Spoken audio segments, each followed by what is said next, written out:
Okay, well, good afternoon, good evening, good morning, everyone, once again. It's nice to have you here. My name is Simon Dietz, and I am the chair of this evening or this morning's webinar. And I'm delighted to welcome you virtually to the London School of Economics and to this Grantham Research Institute public lecture on no standard oil. So let me start by briefly setting out the running order for the event. So this is an event to feature and discuss Deborah Gordon's new book, No Standard Oil. And therefore, the centerpiece will be a talk by Deborah of around about half an hour. And then after that, I'm very pleased to be joined by Joel Bergerson from the University of Calgary and Dan Gardner from the Institutional Investor Group on Climate Change, who will provide some discussion and comments. And then we will pass it over to a Q&A. There'll be plenty of time for questions and answers. This is a Zoom webinar, so if you want to ask a question, please do so in the Q&A function, not the chat function. You won't be able to post questions in the chat. Please post them in the Q&A and please upvote questions that you particularly want me as the chair to put to Deborah, Joel and Dan at the end. This event is being recorded, and we'll be making the recording available afterwards. So let me introduce Deborah Gordon now. So Deborah has had a distinguished career, which started out in the oil industry for Chevron, and then moved into the area of energy and the environment, including spells teaching at Yale and directing the energy policy program at the Union of Concerned Scientists. Deborah is now a senior principal in the Climate Intelligence Program at the Rocky Mountain Institute, where she leads RMI's Oil and Gas Solutions Initiative. She also serves as a senior fellow at the Watson Institute of International and Public Affairs at Brown University, and is the principal investigator for the Oil Climate Project. So Deborah, let me welcome you virtually to the LSE, and please can I ask you to share your screen and to tell us about your new book, No Standard Oil. Absolutely. Thank you so much, Simon. The screen is good? The screen is good, yes. Yes, good. Thank you so much. This book has been a labor of love. I guess every book is a labor of love when you realize how long you've worked on it. It started about a decade ago when fracking took off. And prior to that, I had spent, most of my career working on transportation policy, which was the use of gasoline and petrol and oil, not thinking much about the diversity of oil and gas. But I asked myself this question when fracking took off in the US. And of course, in the 5-10 years before that, that Joel will talk about, oil sands were also taking off up in Canada. And there was a lot more oil and gas consumption going on. But if these resources were so diverse, then how would that affect their climate impacts? And that was like my seminal nugget for thinking about this project, which I'm going to talk about today. So, I mean, I would be very remiss if I didn't start with the problem. The problem is that we are in code red in terms of climate change, that this is a decisive decade. Each of the last 4 decades has been warmer than the prior, and in any time since 1850.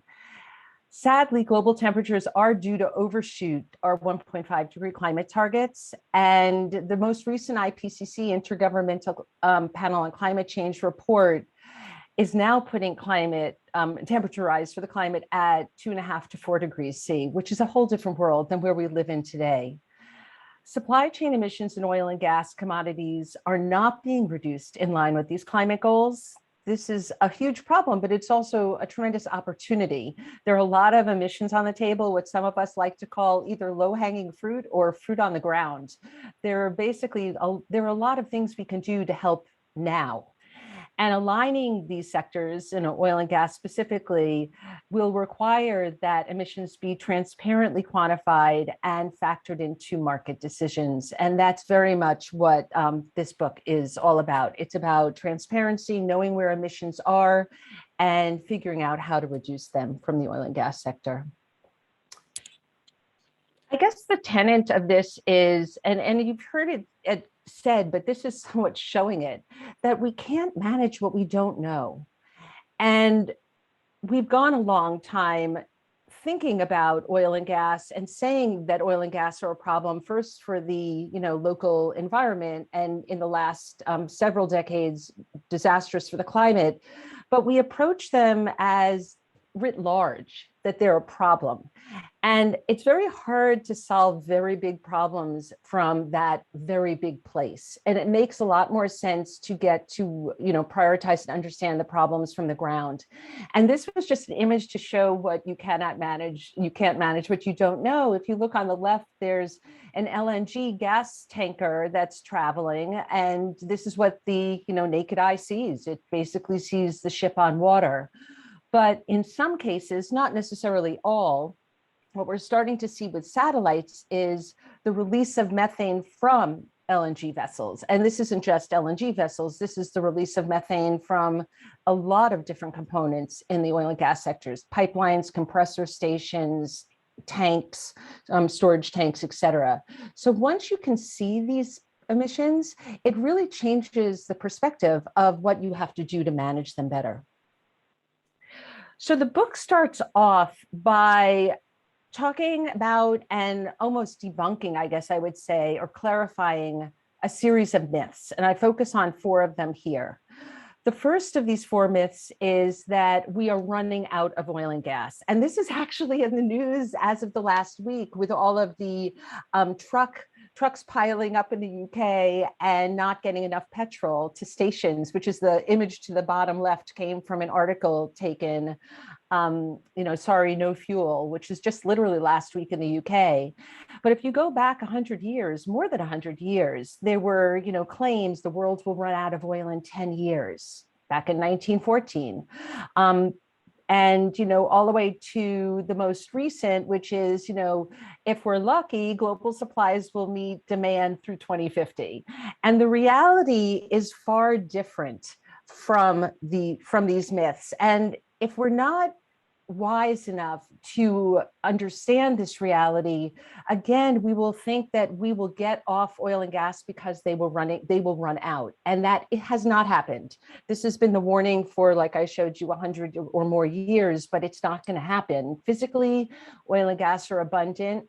And if we look at supply, if we look at the demand curve here, since, what do I have, 1965, I mean, the pandemic, which was huge, and we're still in the midst of it, but which has been huge in terms of changing demand for oil, people not going to work, supply chains broken, no one flying, leisure travel, dashed. You see that there was a downturn, but it wasn't that dramatic. I mean, we're already back up. As recently, I think I picked up a few months of 2021 in this, but you could see we're already going way back up to, the projections are to increase, 70% or something in oil and gas through the next, through 2030. So we're looking at ongoing consumption of oil and gas.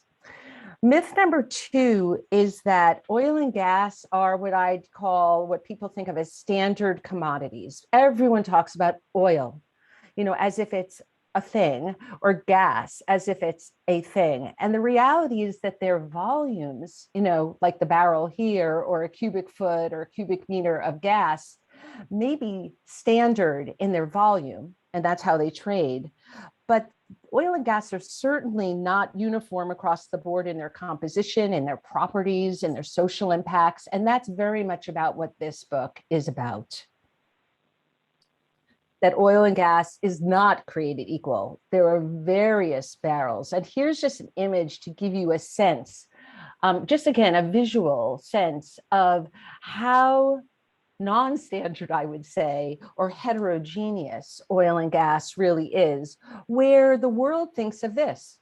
this is oil. And I can't even show you a picture of gas. It doesn't depict itself visually very well, but I would have the same type of circle around gas, which is to say, it's thought of in the marketplace as a singular thing. And that is a very big problem for climate change. Myth number 3, I'll show the carry on for myth number 4. Myth number 3 is that all oil and gas have the same greenhouse gas emissions. And this is something that I found fascinating, but I was paid a visit back in 2017 by the US Treasury Department when there was actually a carbon tax on the table in the United States under the Obama administration. And when the senior economist sat down with me and showed me his calculations for this carbon tax, he said, I said, how are you going to price oil? Oil and gas, these are very differentiated products. And depending on how you price them will have everything to do with the demand response for the sake of the climate. And he showed me this table that came out of the US Treasury's report that every barrel of oil would be priced at as if it emitted 432 kilograms per barrel, which then at this $49 per metric ton converted to about $21 per barrel. And the units of gas would be similarly, they would be priced as if they had a standard carbon intensity. And I guess I was just so surprised. And I started telling him about the project, which led to this book about how varying these emissions are, like a factor of 10. And he said he had no idea. And if he had known, it would have been a different policy, which I thought was, very telling. And that goes to myth number 4, which also came through in this report, which was it's thought to be that most of oil and gas emissions are through their end use products, as if all gasoline, diesel, and jet fuel, for example, if you tax those, you've taxed basically the whole barrel of oil. And the reality is that it's not necessarily what you hear, 85 to 90% of every barrel of oil's emissions are in its end use, for driving and for flying and for, diesel power. This is really the reality. And it gives you a sense of what I'll go into in a second, which is the analytics behind this project, the Oil Climate Index plus gas, that oil and gas have wide-ranging climate footprints. And in some cases, depending on which oil or gas you're talking about, over half of their emissions can come from the industry, extracting them, shipping them, refining them, processing them, shipping the products after you ship the raw material. That can come before you actually, you as consumers actually even burn them. And so when I draw the lines here, this is that 432 kilograms per barrel that the US Treasury Department had used for every barrel of oil to tax it. You could see in the green bars of the oil, how many oils just in this small sample are greater than what this conventional emissions, intensity of oil is. And then here's the line for that number for gas. And you could see for the orange and red and yellow bars for gas, how much higher most of these gases are than the standard value that we've put for oil and gas. So how did we get to those numbers? And that's really the crux of this book and all of the solutions talked about. And Jewel, who's one of the panelists, is a huge part of this project. The Oil Climate Index, the OCI Plus, is a first of its kind open source assessment for oil and gas life cycle emissions. This is a model that our colleague Anna Brent at Stanford helped with the upstream model for how much emissions are associated with getting oil and gas out of the ground. That's OPG.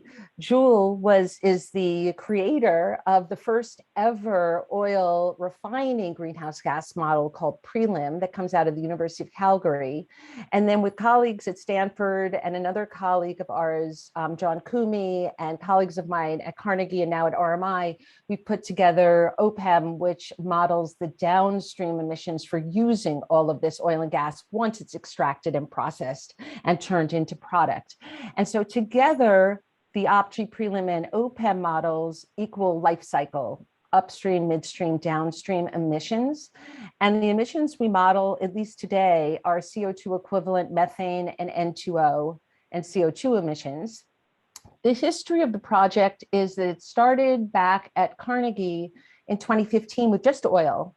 And we are now poised 2020 into 2021 at RMI, along with our partners at Stanford and the University of Calgary, to relaunch the Oil Climate Index with about 75% of global oil and gas production covered, which is huge. When we first started the project in 2015, we had 5% modeled. So we've gone from 5% of the world's resources modeled now to 75%. And we see really interesting things, not just these big differences in overall emissions that I just showed you in the prior graph, but also where in the life cycle any given oil or gas assets greatest liability, climate liability reside? Is it a big problem in refining? And if in refining, what part of refining creates the emissions? Is it the bigger problem in production? And if so, what part of production? So you can really drill down to get smart and figure out, we don't have to deal with this sector as the oil sector and the gas sector, which is almost too big to fail, but we can actually drill down and deal with the biggest problem that any given asset presents to the environment.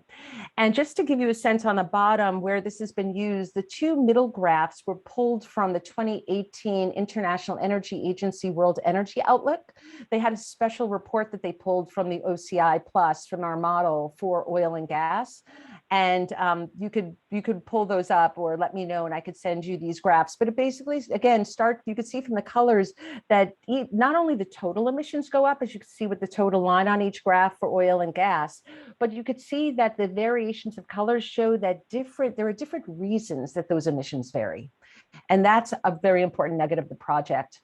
We've used satellites to inform the project. On the left is flaring from the VIIRS satellite, and on the right is TRPOMI, is methane emissions.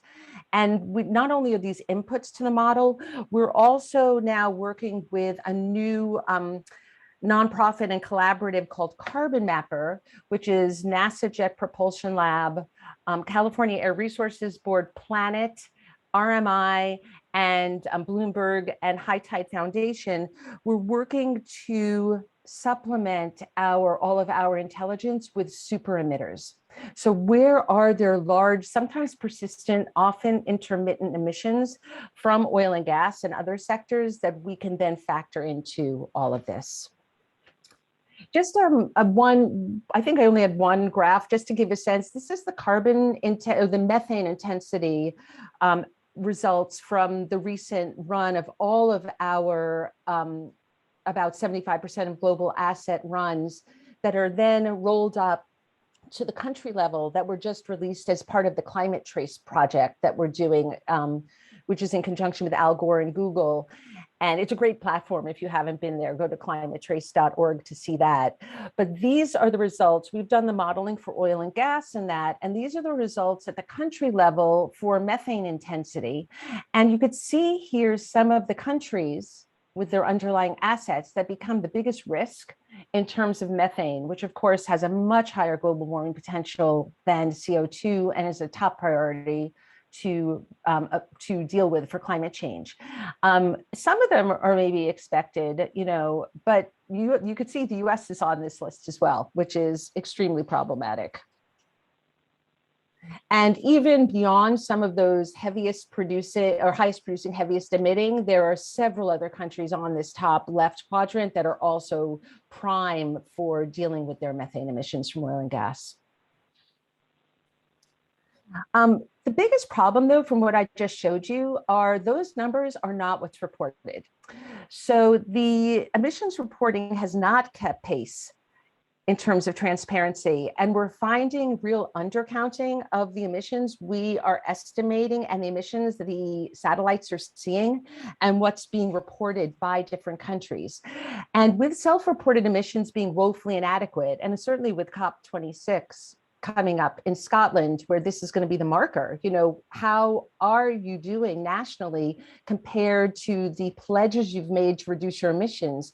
This is all based on self-reported emissions. So we know that we need to true up these emissions, because it's one thing to say you're making cuts, but if there's a lot more emissions in the atmosphere, then the climate change will just accelerate, despite the fact that countries are making pledges and claiming that they are meeting those pledges. And you could see here some interesting groups. These are the top 15 countries that are responsible for the largest producing and refining emissions around the world. Some of them, as you can see on the right column, are quite good at reporting their emissions, and some of them report but are very lowball on them. And several of the countries in gray are missing altogether. You're just not seeing either. And by missing in terms of inventories, we've included not just not reporting, but having inventories that might be, say, a decade old, which I would almost say is relatively missing at this point. But the global economy is starting to wake up. So this is part of the good news. What the last slide showed is we've got some real problems to wrestle with here, but there are really smart tools to help us do that.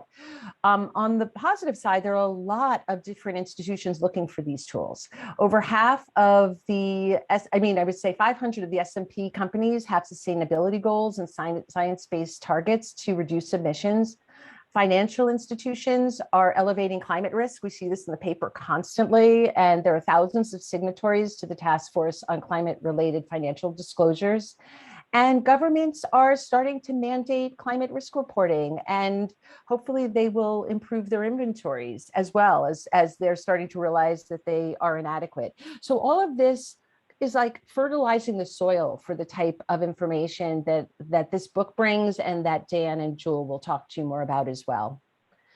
In terms of some of the work that the Transition Pathway Initiative that Simon and Dan work on, and they'll talk more about in Q&A and discussion, has been climate performance at the corporate level. So how do you bring this intelligence down from the country level, from the asset level that Jewel and I have been working on, up to the country level when you aggregate it, and then back it down to who's doing it in the first place? Which companies are responsible for actually doing this work in the oil and gas sector? But as you can see, both now and into the future, most of these companies, TPI has found, are not climate aligned. And luckily, we're not suffering from unawareness. I mean, these companies are very much aware that they need to align their management practices. They just need more, I would say several things. They need more intelligence, and they need more incentive to do so. Right now, you are not, as a company, paid or rewarded in any way, really, to reduce your climate footprint. There's a reputational risk for not doing so, but you're not getting any sort of financial benefit for doing this right now, because there aren't carbon taxes, and there aren't border tax adjustments, and there aren't those types of things. So that, since oil and gas are very much money, that really does matter. And then just getting to toward the end here, I wanted to just give you a sense of where Jewel's work is so important in all of this. So we talk a lot about production, turn off production, stop production, no new production.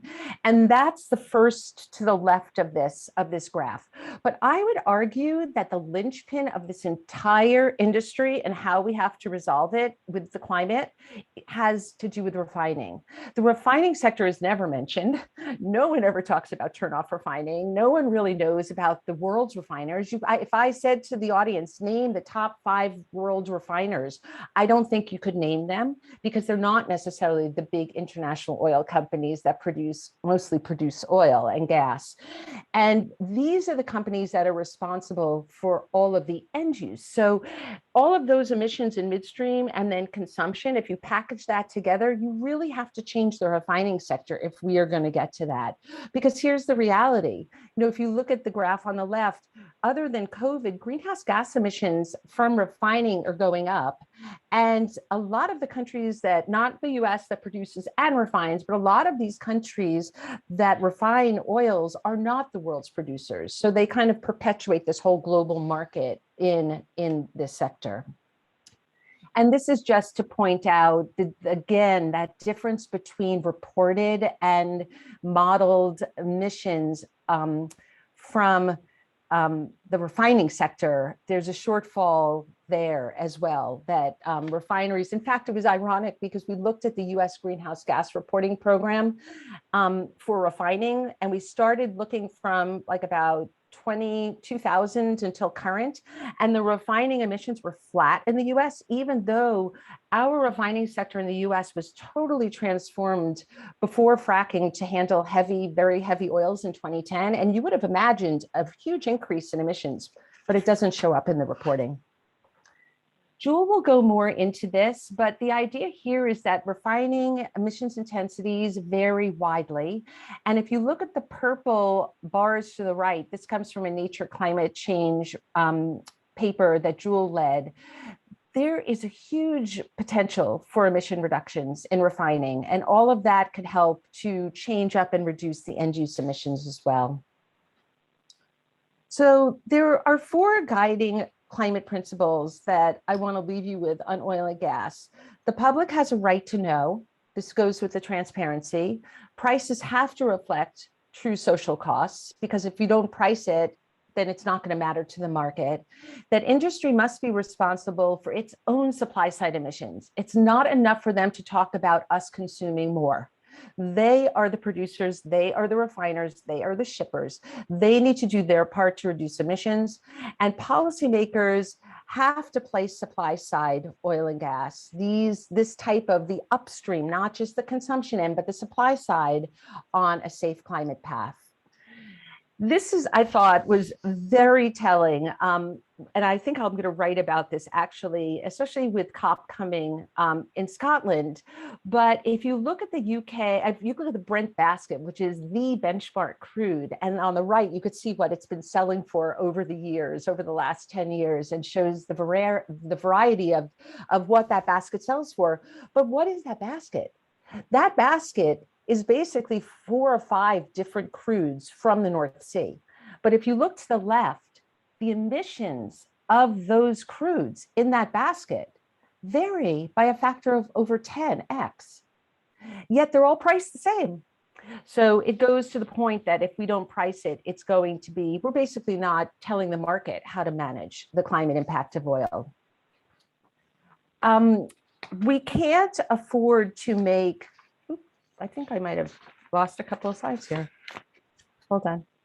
No, maybe not. We can't afford to make these mistakes by not factoring in climate impacts into the market price, because this is the decisive decade. If we keep having one price for Brent, but have a large varying emission of the oils in that basket, then there's just not an honesty or transparency in the marketplace.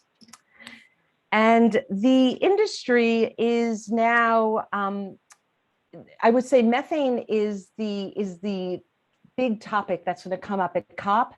And the oil and gas industry is the second largest human-made source of methane. And it's also the #1 for reduction potential, because the first is agriculture, which is very important, but much harder to deal with. And I just wanted to, the book's second half talks about actors, and I'm not going to go into it, but we can certainly discuss in Q&A. But this was just to give you a sense of how comprehensive you have to be if you're going to deal with this sector. There are so many different actors, especially when you get into the industry. Again, people talk about the oil industry as if it's Exxon. And the reality is this oil industry, oil and gas industry, is so many different actors, international oil companies, national oil companies, all the way down to industry reporters, data providers, strategy consultants, marketers, traders, et cetera. And the same diversity goes on with the government and civil society. So it's going to take all of these actors to do something. And I will definitely not go into this, but I just wanted to let you know, which you will see in the book, that this sum of 2% solutions is what I propose is the single most important thing we need to wrap our minds around. There is absolutely no silver bullet. We will not find an easy way to remediate this sector and to make it climate safe. It is going to take several very strategic, probably surgical solutions to turn around an industry that's been with us for over 100 years, that is part of our daily lives. So I will not dwell on this, but you will definitely see it in the book, and we could talk about it in Q&A. And just to close out, just the takeaway here, that there are actionable, cost-effective solutions to make the oil and gas we use today as low emitting as possible, and that will significantly cut emissions now, as we very importantly look to a longer term future to have a zero carbon energy system. But if we wait to have that zero carbon energy system, there will be way too many emissions that will be in the atmosphere between now and that point in time. So with that, I would like to close and thank you all so very much. And again, thanking Simon and Allison and everyone at LSE for hosting this. All right. Well, on behalf of us and the whole audience, Deborah, thanks so much for that fantastic talk and for giving us a flavour of what's in the book. I have read the whole book, and I highly recommend it to everyone. It's a fantastic account of the industry and its contribution to climate change. And if you want to understand what is a very complicated business, then you would do well to read it. So let's move on now to the next part of the event, which is our two panelists. And let me begin by introducing Joel Bergerson to you. So Joel is Associate Professor and Canada Research Chair in Energy Technology Assessment at the University of Calgary. And her primary research interests are in energy systems analysis, if I can call it that, and particularly life cycle assessment of energy carriers and technologies such as oil sands. So Joel, virtually welcome to the LSE. If you'd like to share your screen and present your slides, please do so. And I'm going to mute myself and turn off my camera. Great, thank you very much, and thanks for having me. Can I just confirm that you can see the slides okay? Yes, we can, thank you. Okay, perfect. Thank you. Yeah, excited to be here today, and hard to follow Debbie's very comprehensive whirlwind trip through this issue. I spend a lot more of my time sort of in the weeds, and as Debbie had mentioned, focused on the refining aspects of the petroleum industry.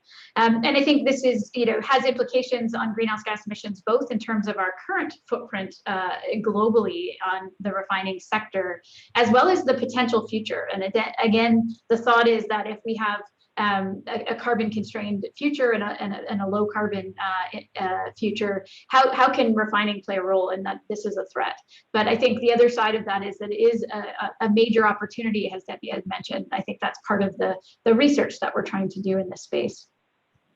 So just to give you some, appreciation for the amount of variability that we see globally in refining, we start from actually representing the refining steps themselves. And so we have an open source Excel-based model that allows us to look at the energy and greenhouse gas emissions associated with processing different types of crudes, as Debbie had talked about that variability in the composition and the extraction energy, but also in different types of refining configurations. And so this is sort of a sketch of the different types of process units you could see in a refinery. And the three different colors show you the extent to which you can actually process these crudes. And so we see a diversity of refining configurations, some that actually just do some light processing on light crude oil, others that go very deep in the processing to take very heavy fractions of the barrel and convert it into transportation fuels. And so our model can actually look at those different types of configurations.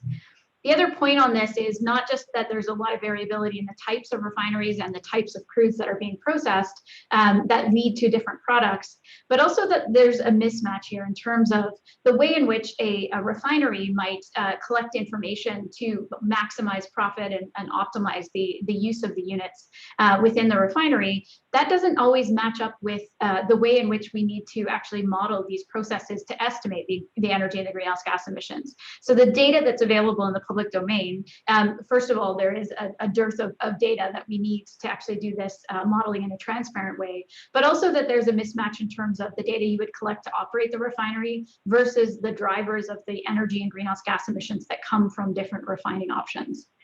And so what we see when we look globally, that we have quite a bit of variability in terms of the intensity of processing a barrel of crude around the world. And so this color scheme then is going from dark blue, which is the lower intensity carbon processing of a barrel, all the way through to the dark orange, which is a much more intensive process. So more carbon is released for every barrel that is processed. And again, that's due to a multitude of factors. With the reductions, and Debbie had shown this slide before, so this is looking at global refining, all of those countries that we looked at, each individual refinery, their configuration and their carbon intensity of processing the barrels that they do within their refineries. So this is kilograms of CO2 equivalent per barrel of crude processed. So we can characterize that for each refinery, and then we can also look at investment scenarios to reduce emissions. And so you can see the purple are the deep investments, which would include, carbon capture and storage on most of the streams that are generating CO2, as well as low carbon sources of energy inputs and things like that. And that net effect is that black line at the top there. Sorry, that's the solid line is for a low investment case, and then the dashed line is for the high investment case. And you can see that we can make incremental improvements relatively straightforwardly with low investment activities. We can make deeper cuts to these emissions if we actually do the high investment case. And so these offer the promise and the opportunity to actually have these types of activities continue to be competitive into the future. But if we get to deep decarbonization pathways, then we might actually need to think more deeply about this. So this is part of a project that we're working on, which is looking at the refinery of the future. So given that we've got a lot of other moving parts in our economies and our societies in trying to achieve the aggressive climate targets that we've recently seen from companies and countries, we expect that the demand for our products are not going to match up with the current slate of products coming out of these refineries globally. At the same time, these refineries are located strategically close to demand centers and have built-in flexibility because they need to react to these market conditions given the tight margins of this sector. And so if we have a high degree of penetration of electric vehicles, for example, that decreases the demand for gasoline, that doesn't mean we just shut down the refinery because we've got other products that we're producing. And so anticipating these future demands for products and then rethinking the refinery. So the top left corner is the sort of conventional units we see in a refinery. Everything around that are different technologies that might actually work synergistically with a traditional petroleum refinery to actually deliver products that we want in a low carbon future. So with that, I will leave the rest for discussion and look forward to that discussion. Thank you. Okay, thanks very much. Thanks very much, Joel. Let's move the discussion on now. So our next panelist is Dan Gardner. So Dan has a background as a sell-side equity analyst, including for Deutsche Bank, but over the last few years has moved into the climate and energy space. And Dan is now a climate transition specialist at the Institutional Investor Group on Climate Change, IIGCC, and also a technical advisor for our very own Transition Pathway initiative. So Dan, welcome to tonight's event, and over to you. Thank you, Simon. Can I just check you can hear me properly? We can, yes. Good. Thank you. And thank you, Deborah, for the opportunity to read your book and for listening to you talk and the opportunity indeed to discuss it. So as Simon hinted at, I've been essentially looking at oil and gas markets for nearly 5 years now from basically a standing start. And your book is frankly something I wish I had at my disposal right at the beginning of that process. So it really lays out the concepts really clearly for me, and it's great, to see that combination of knowledge about the engineering and the chemistry, and also obviously the environmental impacts put alongside each other. And it's critical, obviously, of the industry, but it strays away from offering the simple answers, the vilification of the oil and gas companies, and obviously highlights how our relationship with the oil and gas industry is complicated, both as consumers and as potential employers and from a government and national strategic interest perspective. So I think that central message of no standard oil, I think, is a critical one, particularly for the investor audience that I generally spend most of my time trying to engage with. You know, essentially, we're looking at investors as a very powerful ally to try and encourage and accelerate this transition away from oil and gas. And in order to do that, we recognise that it's both it's a transition that has to happen on the supply side. So it's trying to encourage oil and gas companies to take action, but that ultimately that we're not going to see that have any impact unless we see action on the demand side as well. And your book reminds us again to be respectful of some of the complexities around the fundamentals of the industry. So I just briefly wanted to kind of touch on some of the work that we've been doing at the TPI here. My work is in the oil and gas sector started where I was trying to essentially translate the sectoral decarbonisation pathways into benchmarks for oil and gas companies, benchmarks that would effectively enable us to assess their carbon intensity and currently and the targets against the benchmark and against their peers. As you so rightly highlighted, it's clear from that analysis that companies are very far away from what they need to be doing to be consistent with a 2 degrees or even a 1.5 degree target. But one of the important kind of caveats of that piece of work is that it relies very heavily on or to a large extent on company disclosure, particularly on the operational emissions side. And I know that we've engaged in this in the past, and you know, when we at an industry level, we talk about kind of 10 to 15% that you highlighted, and then you just put up a slide there that says Brent crude is 50-50 between operational emissions and scope 3 emissions. That's quite a startling piece of information there, and it leads me to the kind of suspicion, I guess, that we're seeing sort of potentially seeing substantial underreporting of operational emissions, and they're potentially more significant than we're able to capture on our disclosure-based methodology.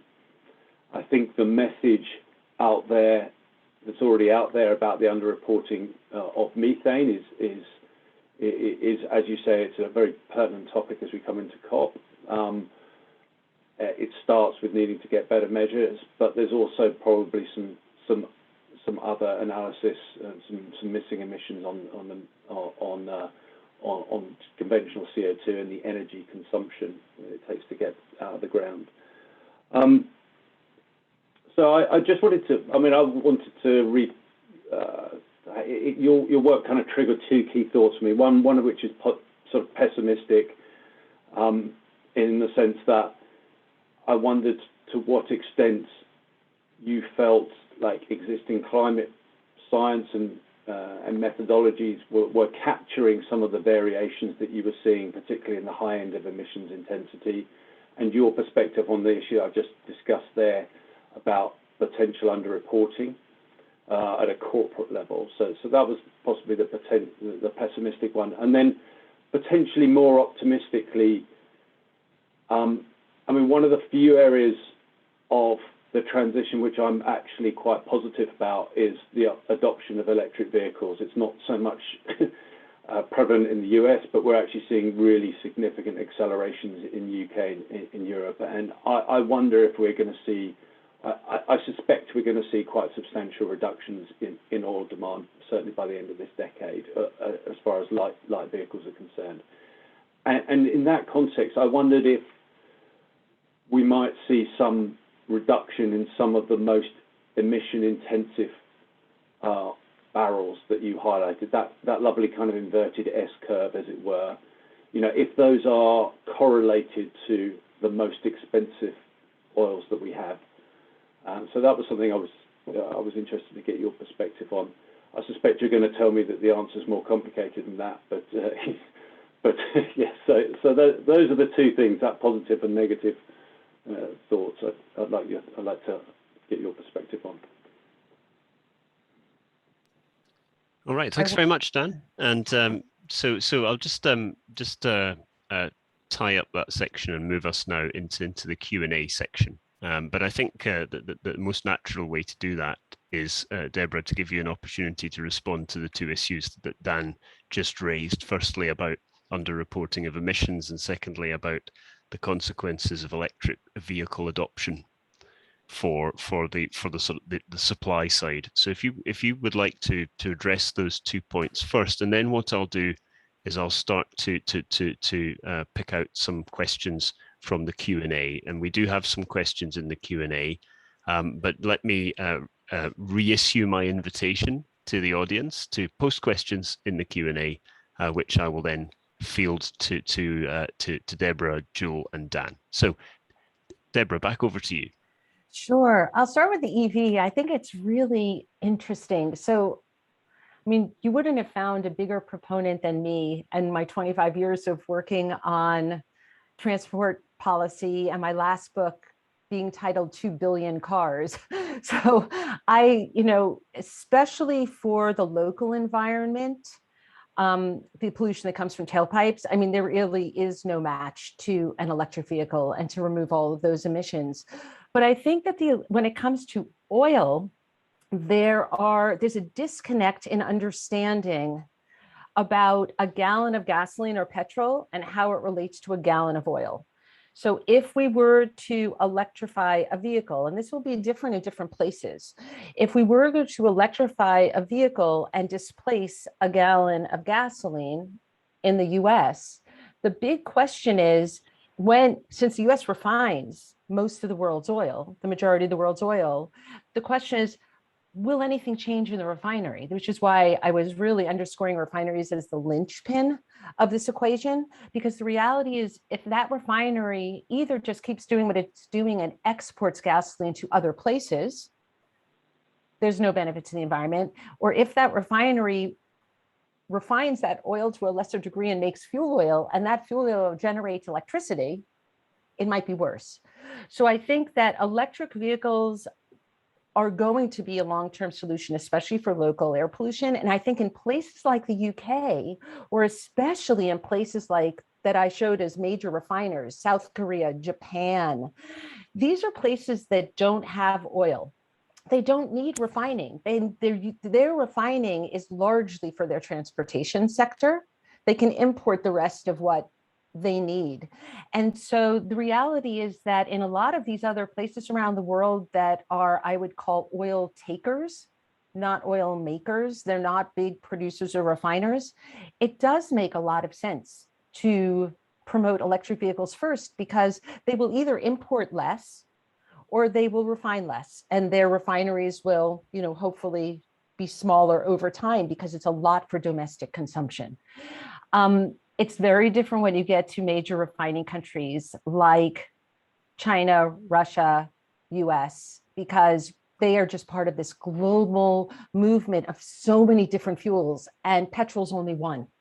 It's only one of so much that a refinery does, that, again, displacing, it's like, I think of it as like a game of Jenga, the game with the bricks. And if you poke out a barrel of gasoline, the refinery, if you poke out too many barrels, the refinery will fall. But if you poke out one, the Jenga, it still stands as it is. And I think that's going to be a big challenge, and why refineries are the linchpin. And on the underreporting question, and there's so many angles, and there was even a question in chat about this. There's so many questions about this, but the reality is that we're making mistakes on all fronts with reporting. The self-reporting by companies is inadequate. The self-reporting by countries in the NDCs is inadequate. And I think that these models like the Oil Climate Index, since they're open source, together with satellites, are going to change this entirely. Because once you can see what's going on, self-reporting has a whole different, light to it. It's not what you say, it's what is actually being seen. And this is what you could start to see. There was just a big report in, was it the Washington Post the other day, if anyone saw, on Russia, and all of the leakage of methane around Russia. And it's one thing for Russia or any country to claim something, but once you can actually see tremendous amount of leakage of methane, it changes the whole artifact of what reporting really is. It has to be trued up to something real. So I think we could talk a whole lot more in some of the other questions as well on reporting, but there's a lot of improvements to be done here. And I hope that that will come up at COP. Okay, so I'm now going to bring in some of the questions that have been put to us by the audience. So I'm going to start with Daniel Wild, who has a question in two parts. The first part I'm going to ask to you, Deborah, and the second part I'm going to put to you, Jewel. Okay, so just putting you on notice. So part one for you, Deborah, is would you agree that the Paris Agreement has been too focused on countries' emissions with too little focus on countries' fossil fuel production and exported emissions? I went through the NDCs for this book, and these were the originally submitted nationally determined contributions that the countries put forth out of Paris, which they are now in the midst of updating. And I searched for the words oil and gas in those NDCs, and it was really alarming to see how few countries even mention or name in their NDCs oil or gas, which to me is a marker of a huge concern out there that these countries obviously know that their oil and gas sectors, whether it's on the consuming end or the producing and refining end, are rolled up into their inventories. But these pledges are being made with big reductions, and there's no real connection to reality of where those emissions are coming from, especially in countries that have a lot of oil and gas emissions associated with them, like Russia or the US or China, or any of the numbers I showed on that graph, where those are the major 15 countries for oil and gas. I also think that there was, if the countries do step up to the plate and start to realistically talk about oil and gas and going to this question, it's going to be imperative to talk about both domestic and imported facets of this, and especially when it comes to liquefied natural gas, LNG. And because the gas market is going global, or has become and is moving quickly to become as global as the oil industry, which means it's no longer going to be a regional fuel. Natural gas is going to be a global fuel, writ large, moving everywhere on ships. And so what does that mean for countries' alignment with Paris? That's going to be very important. There was I don't know if you saw, Deborah, but UNEP published a report this week looking at the oil and gas and coal production plans of a number of countries, and for me it really highlighted the disconnect, even in some countries that have ambitious national level climate targets, the disconnect between these targets and what they foresee for their own oil and gas and coal industries. Where they foresee far too much production, essentially, and some of the policy frameworks are also out of line with the high level climate goals. So I think that sort of speaks to the point you were making there. So the second part of the question, Jewel, if I can bring you in here. So Daniel asks, while it is true that different grades of oil have different carbon emissions, are the differences large enough to justify different public policies, or is there a danger this will lead to countries promoting low emission oils? And indeed, is that dangerous? I think my answers are yes and yes, definitely. I think that, I think part of this discussion is where you're placed in terms of how long you think we will continue to use oil. I think everyone agrees that oil will be in our energy sectors for some time. And then I think we might disagree on how long that will be and how much of it will be playing a role into the future. And then I think it's, what are the opportunities to reduce emissions within that set of sectors, right? So it's the extraction, processing, transport, refining, and then use. How much opportunity is there to improve that as we phase it out, right? And I think that that's where there's some differences in opinion. I think what I've seen across those pathways is that there are opportunities, not just in selecting the type of crude that has the lowest emissions to extract. I think it's a more complicated set of factors that need to be thought about. So how economic is it to extract? what are the carbon emissions associated with extracting, but then also the downstream steps. And I think there is quite a bit of low-hanging fruit across that entire supply chain to reduce emissions. And so why not be thinking about that moving forward? I think from a policy perspective, there are sort of two tracks. One is to say we need to get away from fossil fuels altogether under any circumstances as quickly as possible. And so policies could actually try to avoid that.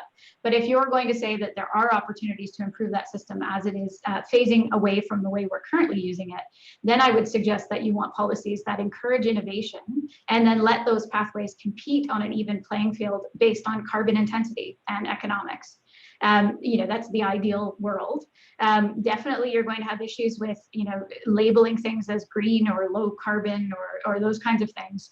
And I think that's where a lot of the work that we're doing on the Oil Climate Index really comes in, is if you can build a transparent system by which you can actually get stakeholder buy-in, that we have a good handle on what the carbon emissions of different pathways look like, and then have a process by which you very transparently and consistently report the emission reductions that you're seeing, then you can judge for yourself whether those are emission reductions that are sufficient to continue operating or not.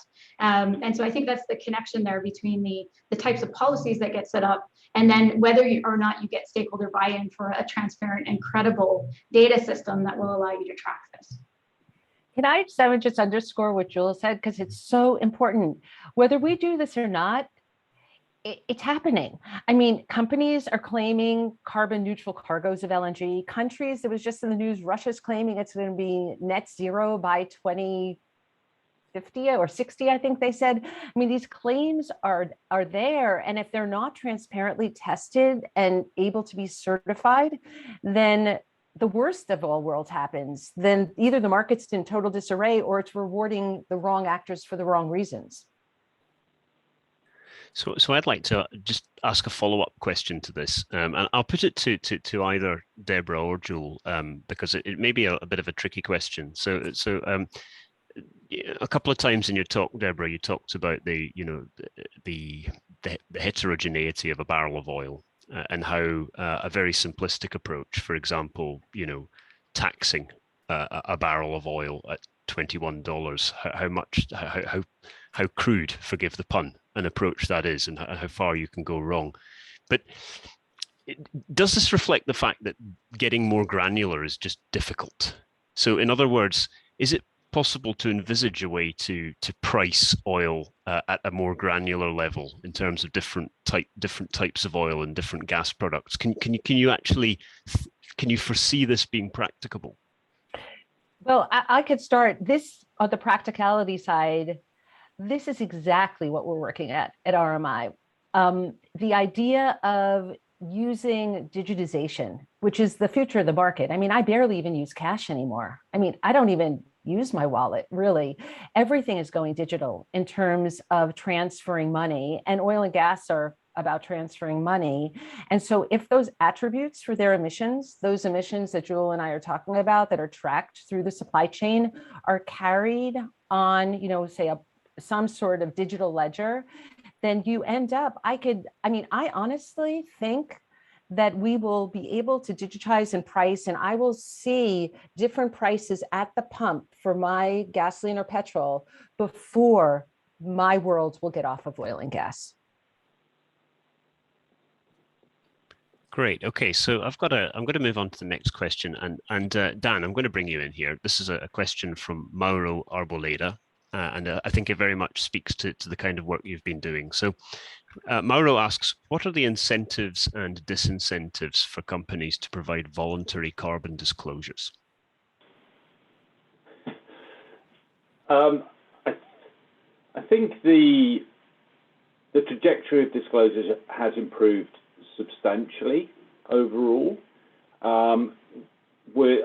Just to kind of give you a state of play where we're at. So Scope 1 and 2 disclosures amongst most oil and gas companies are fairly standard. We have probably 2/3 to 3/4 of companies that will provide that information.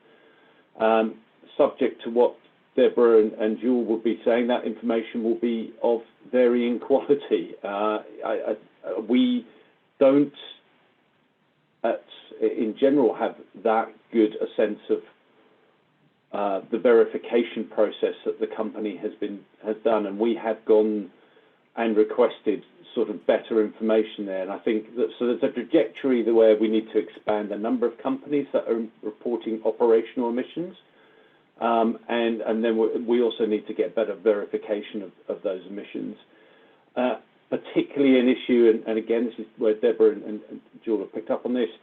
The methane issue is massive at the moment. So companies are pledging that they've taken aggressive action on methane,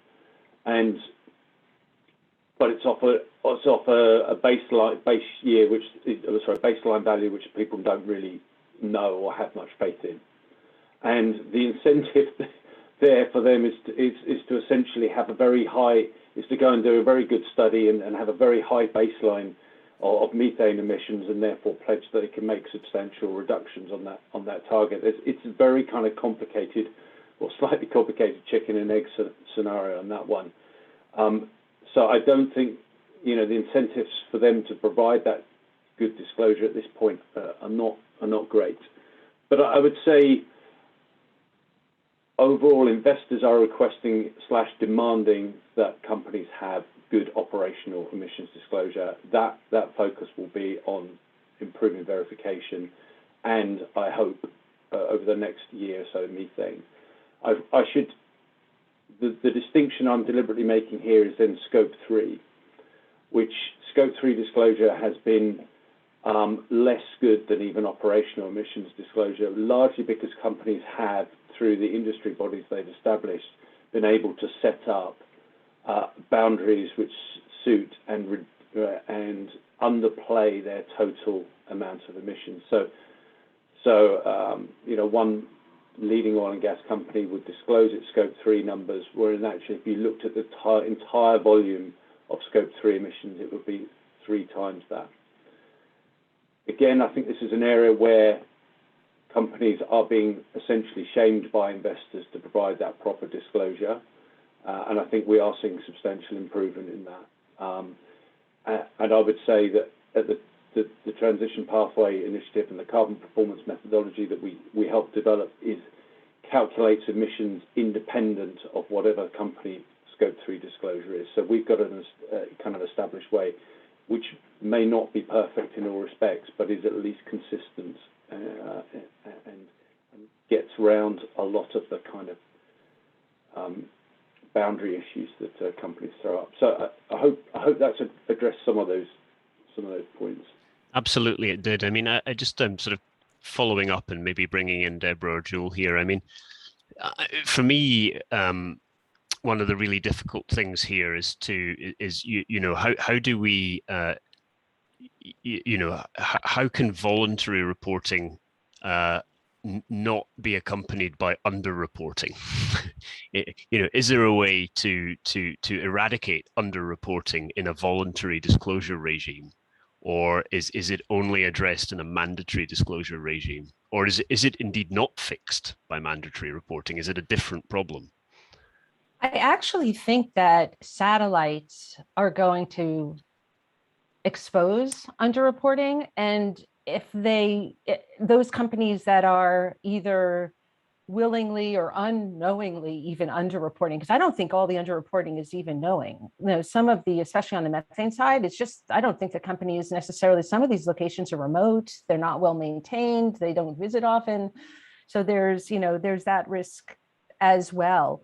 But another big, I don't know if you've come upon this yet, both Simon and Dan, but another big thing that's really taken off, I've noticed in the last, maybe it was COVID related, has been asset transfers. So companies are getting really smart about doing the type of work Jewel and I have talked about, of modeling and assessing their assets, and they know what their highest risk assets are, and they are selling them. But that's off their books, and their books look better, but they're still in the atmosphere. And in fact, often when they sell them, the company that buys them has a want to do more, to get more money out of them and put more work into them, which means usually more emissions. And so after the sale, the emissions go up. So now you have higher emissions, and that has become a trend, and again, not transparent. It's very hard to get information about asset transfers. Shell just announced that they are going to exit a partnership in California with Exxon called ERA that operates Midway Sunset, which Jewel and I have modeled the heck out of, that is really one of the dirtiest oil fields. It's the largest oil field in California. It's one of the dirtiest oil fields in the world, and it's dirtier than almost any other oil fields we can find in terms of its carbon intensity. But the question is, when Shell gets out of it, will they make a condition of the sale to employ solar steam, which could bring down production emissions 80%? So you can get these huge reductions in emissions in an asset transfer, but it's not the way the world works right now. Like, I'll dispose of my asset, a dirty asset, and it will only get dirtier. If I could just add one last point to this is not leaving it in the hands of individual companies. And Dan had alluded to this, both in terms of the boundaries and their control over some of these things, right? So looking at scope 3, oftentimes the upstream company is not the one that will have a good estimate of that, even if they attempt to do it. And then the other issue is the consistency.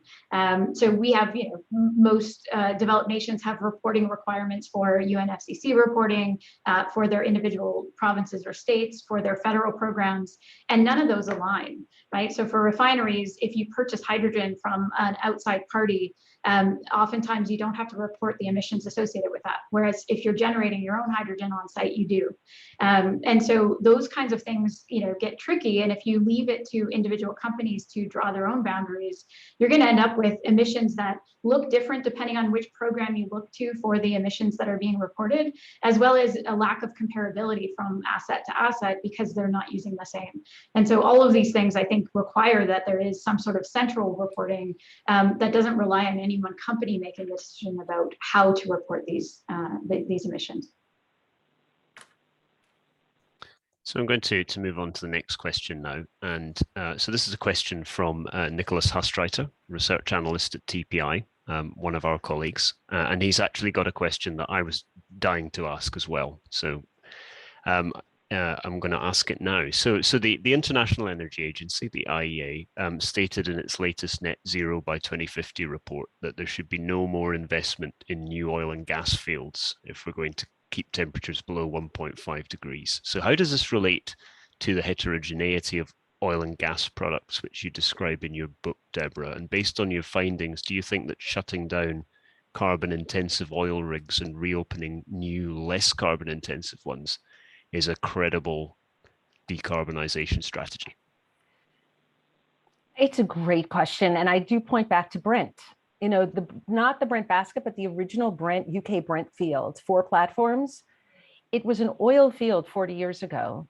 We tried to model it actually in 2015 in the Oil Climate Index, and we're able to model it as an oil using about 2010 data.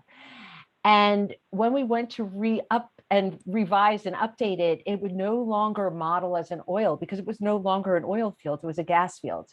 So and then you saw how large the emissions are because it wasn't designed to be a gas field. It was designed to be an oil platform. It's venting CO2 and methane, and it's in the process of being decommissioned, which is a good thing. I think the 4th of 4 platforms is soon to be gone. So it's no longer going to be there. But the reality is that we are, and it's what some of these green infrastructure bills are about. We have aging infrastructure around the world, certainly in the US. And there's a very big question of, is it better to operate leaky old systems? And we do know from research that our colleague Adam Brent has done that oil and gas emissions do rise as oil and gas assets age. So are you better off just sticking with what you have and no new investments in anything new, and then hoping at some point we will get, I don't think off oil and gas, but maybe we'll use 50 million barrels a day, not 100 million barrels a day, but we're still going to use a lot of oil and gas. Even if it's 20 million barrels a day, we're talking millions of barrels a day. And I would argue that if new producers were to come into this equation and build new infrastructure that was leak-free, especially on the gas side, and where methane was designed to not leak rather than be old, leaky, not permitted as such, where methane didn't matter 25 years ago, so it could leak, then I think that the atmosphere would benefit from that. And it sounds like it's a pass, but I think that it's really a, kind of a fundamental of being realistic of what we're dealing with. We have a lot of assets that deserve to be decommissioned, but the world still depends on oil and gas. And substituting new leak-free systems that are designed as such could be a really good way to buy us time for the climate's sake. So I want to perhaps ask a follow-up question to that. So investors are increasingly translating the IEA's net zero report into demands that specific companies do no new oil and gas exploration. Is there potentially a smarter way in which investors can make this kind of ask of companies that helps us stay within our carbon budget, but also incentivizes a shift away from old and dirty reserves to newer and cleaner ones? Yeah, maybe I could just add to that, though, is cleaning up those older, dirtier assets as well, right? So incenting investment to improve the performance of the existing, right? So I think all of that, my opinion would be that all of it would need to be taken into account to make better climate-wise decisions about these types of assets. And so in addition to having companies put forward either their existing emission portfolio in a way that is credible and transparent, also putting forward their plans for projects. I think one of the big things about this is as soon as you open the door to saying we'll entertain either using the existing assets in a different way or developing new assets, you get that fear of perpetuating the use of these fossil fuels beyond when we would have wanted to use them. And so that lock-in, I think you could address through policy as well, so that you have plans to say, we're going after this asset because it is half the emissions of the existing project, and we're going to connect into that project to make sure that that gets shut down. We bring our project on. And then we also have this succession plan, right? So that the return on the investment happens in a time period that if you shut the projects down after that point, then you're still going to deliver to your stakeholders what you've promised. And I think thinking about that succession planning might allow us to open up the dialogue to these potential options. But again, I think it's not as simple as saying high carbon sources get turned off and low carbon sources get turned on from a resource perspective, right? I think it's more about the full supply chain impacts associated with these things and putting forward a lower carbon plan with that succession plan of turning them off as we get these other assets online. And again, the refining sector, in that question, Simon, it's often with investors or others is never really part of the equation. So it's all about production. Should we do this, produce this or that? And the refining sector is such a great example of what Jewel just said. Like, why not? The refining sector is today's largest consumer of hydrogen. They make that hydrogen in the worst way possible. They blast steam at natural gas. They vent the CO2. So this steam methane reforming is really bad for the climate. But if hydrogen was produced by refiners as green hydrogen, they would both be a consumer of green hydrogen and a producer of green hydrogen and capitalize a market that is part of a transition. So it's not about turning off a dirty asset. It's about really changing a 100-year process of blasting steam at methane to make hydrogen, which is a very 20th century way of and not climate aligned way of doing business. Okay, so I've got three more questions. I'm going to choose them in not in the order they appear to me, but I'm going to take us into the territory of nature-based solutions. So we have a question from anonymous attendee, which I think is a great question. So some oil and gas emissions are difficult to reduce from a technological perspective, making room for instruments like nature-based carbon offsets. There's been a gradual improvement in the last 10 years in how nature-based carbon offsets are registered and standardized. Do you think that these instruments are becoming a credible way for corporations to abate their emissions? I'm just going to put that out there to all three of you. Well, I have an initial reaction, I guess. Let's see what you guys think. First of all, I feel it's very important for the responsible party to do everything in their power of what they control to reduce their footprint first. So I don't want to say nature-based solutions shouldn't be on the table. At the same time, I want to say if you are an oil and gas refiner, producer, shipper, or any heavy industry for that matter, I think that the very first place you should be looking is in your own backyard in terms of reducing your emissions and promoting the policies to incentivize that if you feel that the incentives don't exist today.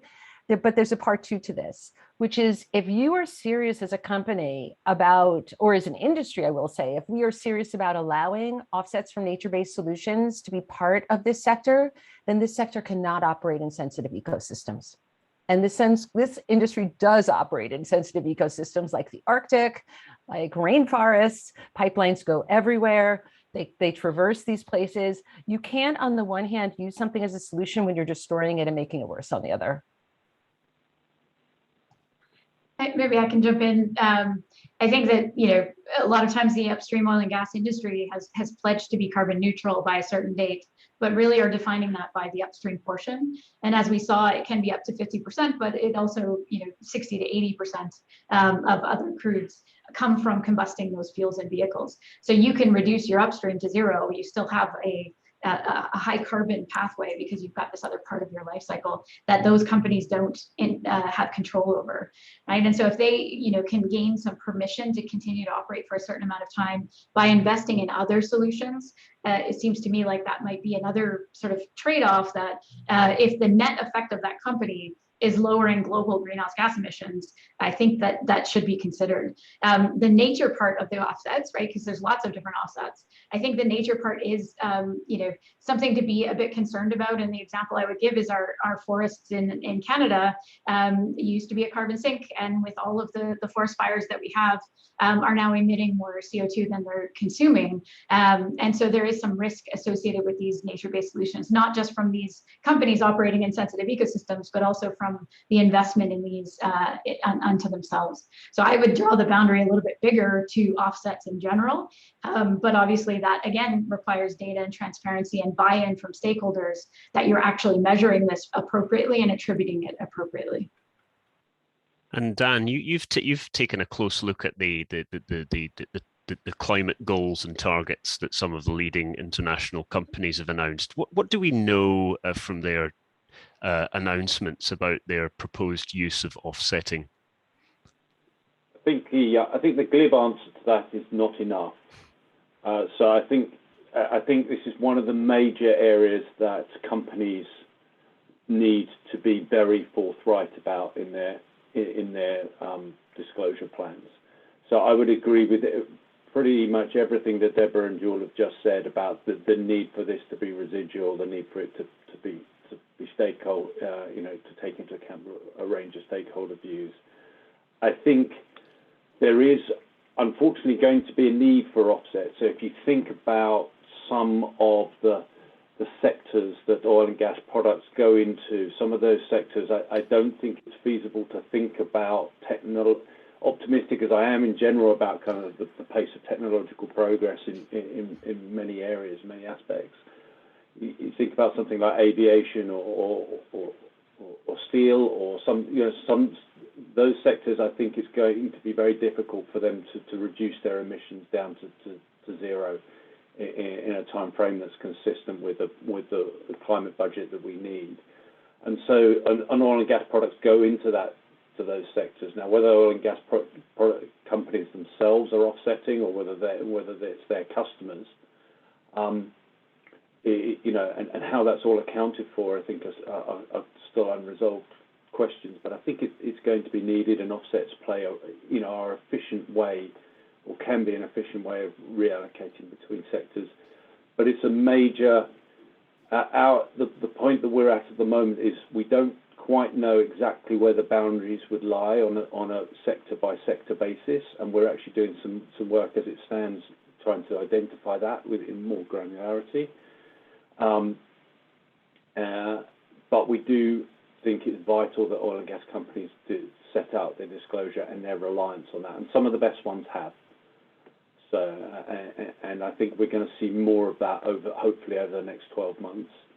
And just a final point, so there are some really, I think the question asks quite a lot about, the credibility of offsets. I don't think we're quite there yet in terms of here's an offset that we can definitely rely on. There are so many kind of parameters around that credibility, the length and the type of storage, as I said, how it's accounted for, when it's accounted for, the nature of that offset, co-benefits, disbenefits, etc. So, I still think there's some big grey areas there, unfortunately. Okay, thanks all. So we've got about 10 minutes left, and I've got a couple of questions left in the Q&A, so I'm just going to go through each of them. So the first question is from Valerie Marcel, project lead for the New Producers Group. And Valerie asks, you mentioned how governments could mandate climate risk reporting, but what should they report exactly? What would be most useful for the oversight function in a low capacity new producer? For example, estimates of emissions under different project design options, or reporting of emissions once in production? I think what we have really wanted in this project is the operational data. And that has been so opaque in terms of not even just production volumes, but just basic operational, how many wells are drilled, what's the depth of a well, reservoir characteristics, understanding better the refinery's actual configuration. And I think that making that information public, these aren't secret data, they are collected and sold. You could purchase all this data if you had a lot of money in your pocket. That having these countries assume a whole different level of transparency in terms of what they're actually planning and then operationalizing would be transformational, because it would allow them to do their own estimates, but then it would allow this open source, like the work that Jewel and I have done with the Oil Climate Index, some sort of assessment of that, and then ultimately a certification of it. And then it could be, tested in the market and openly, certified as lower, as having lower emissions than others that are existing. So I think that I'm just put a pin on that. It's been floating in the US Congress, but based on the work that Jewel and I did, the US Congress picked up in 2015, 16, 17, and 18, I think for 2 cycles, they picked up a piece of legislation that was written called the Know Your Oil Act. And it was all about just reporting these data. Not emissions data only, but operational data, so that there was actual known inputs to what is going on and how that changes over time and how emissions change as a result. It's still sitting in Congress, but I could see other countries, new producers doing this and really taking a lead on the transparency. Maybe I can just add to that I think the design side is also helpful to do, right? So especially if you're using it to try to attract investment and demonstrate that your design is intended to have a lower carbon footprint. You have to take that with a grain of salt, but you take that with a grain of salt for investment purposes as well. What we see is that design data, oftentimes we can find that in the environmental impact assessment of a new project and things like that. So, process flow diagrams, P&IDs, you can use that at the design stage. We have to expect that that's going to change when you actually get it into a field, and particularly if you're trying to use new techniques to do that. That is not going to be. So I think it would be early and often would be my recommendation in terms of starting with the design to get the conversation going of, is this an asset that would make sense within a climate portfolio? And then once it's operating, continue to collect that data, because we also see variability over the life of a project. Midway Sunsite is the extreme example for that, because it's been operating for so many decades, but we do see that variability in a performance throughout that time. So tracking it over time would be good as well. Okay, great. So I've got one question left, and it sort of takes us full circle because it's about methane. So it takes us back to almost the beginning of your talk, Deborah, and thinking about methane. So, and this is a question from Terry Slavin. He asks, given the high level of methane emissions, how much of the world's production of gas is actually less dangerous for the climate than coal, disregarding the other environmental impacts of coal? So is the conventional wisdom is that gas is way less polluting than coal, or has a much lower carbon footprint or climate footprint. Is that actually true once we take into account the true level of methane emissions from the industry. Yeah, and hi to Terry. She and I spoke yesterday. So this is really interesting because you're right, Simon. This has been the assumption for a long time that there was gas had a certain CO2 footprint, oil had more, and coal had like it was, I forget, 1/3, 1, 3. There were X's across the board. That had nothing to do with methane though. That's just in burning these fuels in terms of their CO2 combustion emissions. The rule of thumb that Terry and I were discussing yesterday was this 3% rule that's out there that, and now I'm questioning, and I'm going to question it here, but it had been conventional wisdom more recently that if only 3% of gas leaks, it's as bad as coal. And 3% leakage in a whole gas chain is not a lot of leakage. So you could see how quickly gas can become dirtier in a climate footprint way than coal. And now I'm questioning that because that has the denominator of coal's CO2 compared to gas's CO2 plus methane. The reality is what we're seeing with the carbon mapper flyovers that will go into the satellite in a couple of years, the sensors are finding a lot of methane leakage from coal as well. So you have to add that into the bottom line. There's going to be CO2 from both gas in the numerator and coal in the denominator. So I think it will probably be maybe a lower percentage than 3. So then the question is, what percentage of the world or what share of the world's gas is, less than whatever 1 to 2% leakage of methane as the overriding factor. And I think that's a TBD. But I do think that the world has the potential to run a lot of its gas, to shrink its gas footprint while making less of its gas leaky. You have to do both of those at the same time. All right, great. Well, I think that's a really good point at which to end this evening's event or this morning's event, depending on where you are.